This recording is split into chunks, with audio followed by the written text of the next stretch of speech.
Amigos, tengan ustedes muy buenas noches. El día de hoy tenemos un programa totalmente directa o indirectamente vinculado con la salud.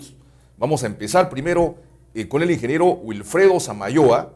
Él es del Cusco, específicamente de Pisac. Bienvenido, Wilfredo, gracias por estar en Hora 8.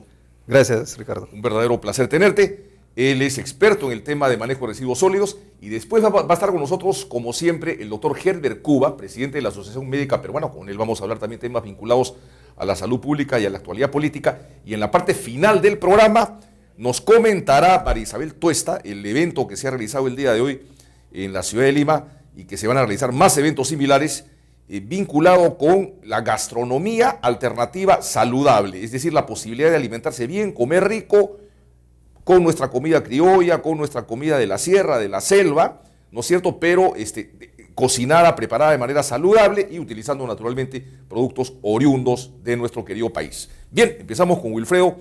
Wilfredo, un poco para que tengan la idea, la gente que nos ve y nos escucha, de todos los desagües, así voy a emplear esa expresión, desagües que se producen en el país, ¿qué cantidad se trata? ¿Qué porcentaje se trata?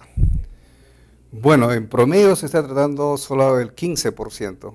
O sea, el 85% va a los ríos, a los mares. Así es. En el caso, por ejemplo, de Lima, va directamente al mar el 85%.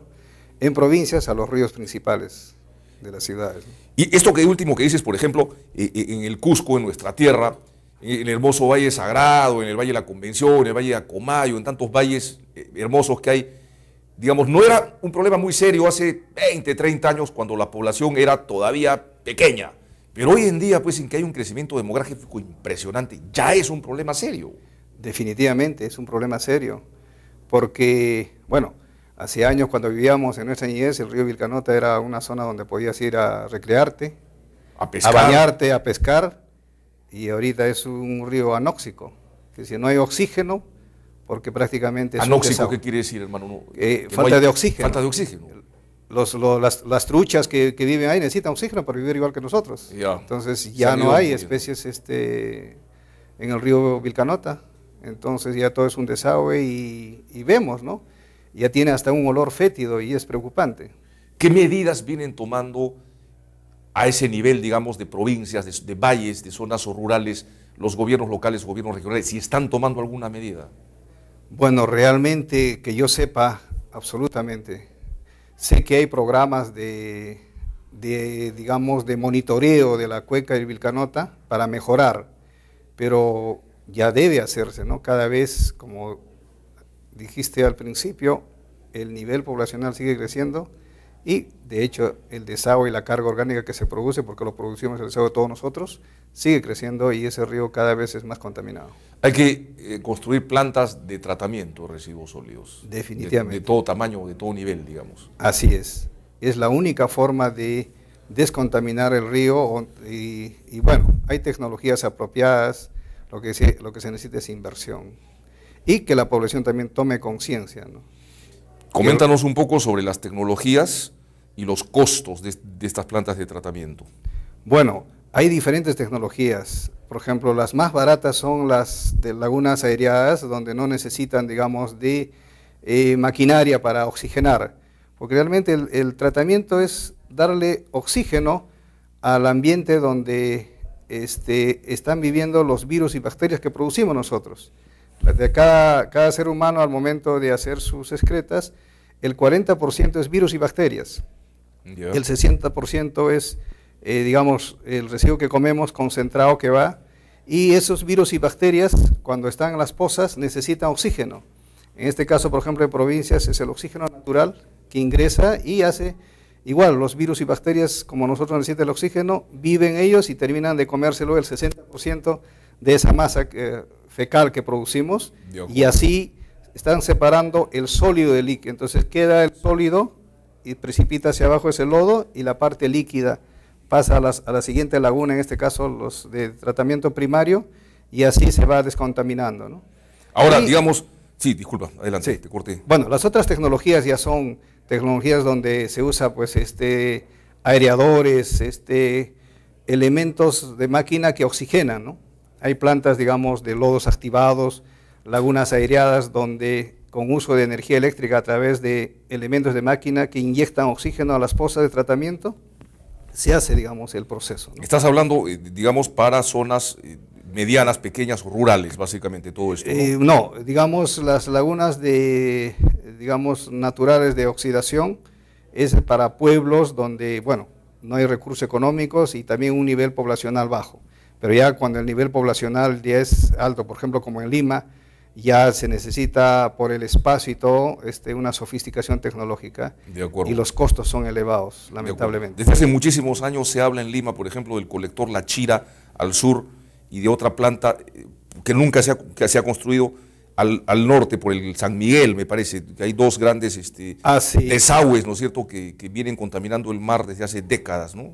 Exactamente. Realmente ya salió prácticamente en concesión La Chira, que va a tratar, me parece, como 6 metros cúbicos. Por segundo. Así es. Y la parte, la zona de Taboada, la planta Taboada, que va a tratar aproximadamente 14 metros cúbicos, que con eso se estaría tratando el 100% de la producción del desagüe de Lima, ¿no? En otros países del mundo, en grandes urbes, tengo entendido que se utilizan desagües submarinos, ¿no? Tuberías submarinas que digamos, desfogan el desagüe kilómetros mar adentro, una cosa así. Así es, eso es lo que se va, entiendo que en Taboada va a ser emisores submarinos que van a hacer después de un tratamiento primario, van a, digamos, fondearlo al fondo del mar para evitar la contaminación de la costera, ¿no? De acuerdo, Wilfredo. Yo quiero recordarles que Wilfredo es ingeniero mecánico electricista, pero experto en temas de tratamiento de aguas residuales.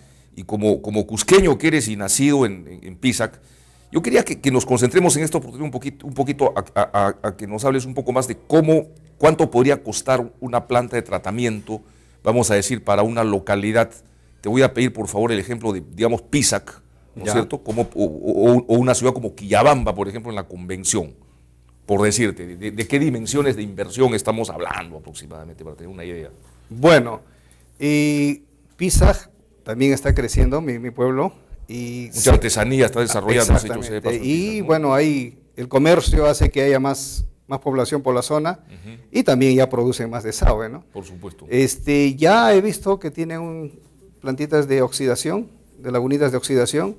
El problema es que no hay área geográfica, ¿no? Entonces, me parece que ya se tiene que usar, como le digo, ya elementos de máquina para poder, por el espacio que no hay por la zona, y la inversión aproximadamente estamos hablando alrededor de 100.000 soles para esa población. No, tampoco son inversiones exorbitantes, ¿no? Incluso tengo entendido que la cooperación técnica internacional ayuda para este tipo de proyectos. Claro, lo que pasa es que habría que hacer todo el Valle Sagrado, de repente clasificar por zonas de población y de esa manera priorizar, ¿no?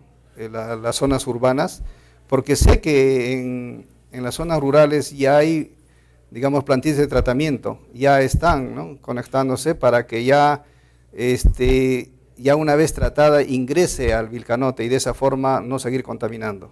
En el caso, por ejemplo, de Quillabamba, por ejemplo, el río Chuyapi, que es un río afluente del Vilcanota que va por el margen izquierdo, es un río que cae, digamos, no tiene cierta pendiente. Ahí deben haber también dificultades por falta de área para una laguna de oxidación. Me imagino que allí también se tendría que utilizar algún tipo de tecnología. Claro, esa es la laguna como los filtros percoladores, que es para una densidad de población menor, que es, digamos, una tecnología apropiada. Y así hay... ¿Y cuánto, más o menos, digamos, cuánto podría costar esa tecnología? Estamos hablando de esas tecnologías en ese rango, que digo, entre 100.000 a 150.000. De acuerdo. Entonces, de acuerdo. con esa inversión, básicamente se está descontaminando el río principal, ¿no? Cosa que estaría, digamos, al alcance de muchos municipios, aparentemente, y sobre todo de aquellos que reciben canon, digamos, por concepto del gas y la minería, ¿no? Lo que pasa es que el tema ambiental se debería, digamos, tener como un tema desde la educación primaria, ¿no? Ahí queríamos llegar. Entonces, se debe, digamos, puntualmente, no solamente explicarles, como que en nuestra época estudiábamos, me acuerdo, los cursos de... El niño y la salud. Exactamente. El niño y la salud, había ese curso que ya no existe ahora. Exactamente. A las nuevas generaciones les debe Así es. No les debe... Pero ese tema ya enfocarlo, ese niño y la salud es desde su formación, Claro. cómo debe hacer y explicarles, ¿no? Que lo que él produce, ¿no? Así como se alimenta, también hace sus desechos y cómo debe evacuar esos desechos y a dónde y explicarles realmente qué se debe hacer con eso, ¿no? Hace falta trabajar mucho entonces en educación, en cultura, educación cívica en este sentido. Sí, sí, definitivamente. Toda una cultura, digamos, sobre así manejo. que está directamente relacionado con la salud. De acuerdo. Mira qué curioso, por ejemplo, ya algo se ha avanzado, digamos, en el manejo de los residuos, en el reciclaje, ¿no? Y hay cierta pequeña cultura que se va introduciendo, al menos en zonas urbanas, digamos, de nuestras ciudades, en el Perú, para que el niño, las nuevas generaciones sepan, digamos, reciclar, distinguir del vidrio, del papel, del cartón, qué sé yo, del líquido. Pero no hay mucho, digamos, en lo que con toda propiedad se debe decir cultura de manejo de residuos sólidos orgánicos, o sea, lo que nosotros los seres humanos producimos, ¿no? Claro, y es real, ¿no? Desde el momento que jalamos el water, ¿no? Primeramente no separamos, es decir, la gran mayoría lamentablemente está acostumbrando, el papel higiénico igual introduce, ¿no? Con la producción del que está en el baño, y qué decir, por ejemplo, de zonas donde hay talleres, ¿no? Igual, la basura, cuando no viene el basurero de repente, o hay materiales de construcción, imagínate, que descargan, y eso hace que colapsen las tuberías y los problemas que ocasionan en las plantas mismas que reciben, ¿no? Más lo que reciben, digamos, desmonte que otra cosa, y la capacidad de tratamiento se minimiza, y al final esa planta diseñada para cierta capacidad no va a cumplir su función. Imagínate, ¿no? Ahora, y un detalle, por ejemplo, acá en Lima, ¿no? Si uno observa el río Rímac, digamos, en las zonas que están un poco alejadas, las casas están de espaldas al río y con los desagües, digamos, que van directamente al río Rímac. O sea, qué diferente a las casitas, digamos, en los valles de nuestras serranías, ¿no es cierto?, en todo el Perú, en donde las casitas más bien están de frente, o sea, miran al río, ¿no? O sea, ¿qué pasa? Muchos peruanos vienen a Lima y cambian un poco sus hábitos. O sea, hay un tema ahí de cultura, un tema de, no sé. Exactamente, es muy llamativo, ¿no? Y se ve, se observa, ¿no? Que si los que hemos vivido en la cuenca del Vilcanota, por decir, siempre es ver el río era algo, digamos, valioso para nosotros, ¿no? Ese es el famoso río sagrado, ¿no? Que veamos. Entonces, y digamos, las casas estaban con vista hacia el río, pero esa misma gente de repente cuando hemos venido a la capital han cambiado, no sé, y dan las espaldas al río.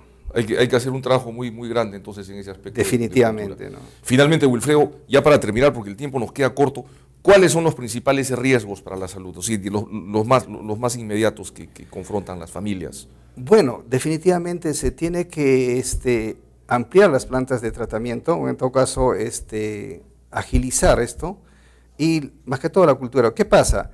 Digamos, en ciertos asentamientos humanos donde no hay los residuos sólidos, digamos, no se evacúa adecuadamente. Hay sequías que alimentan de una población que tiene a veces pozo propio, ¿no? Porque todavía no le ha llegado, digamos, las tuberías de agua. Entonces ellos mismos hacen, y de alguna forma descargando eso, y usan también para el regadío de la zona agrícola donde están viviendo. Ocasionando una serie de problemas. Wilfredo, muchísimas gracias. El tiempo nos ha ganado. Esperamos tenerte en otra oportunidad. Vamos a unos cortes comerciales y regresamos con el doctor Herbert Cuba.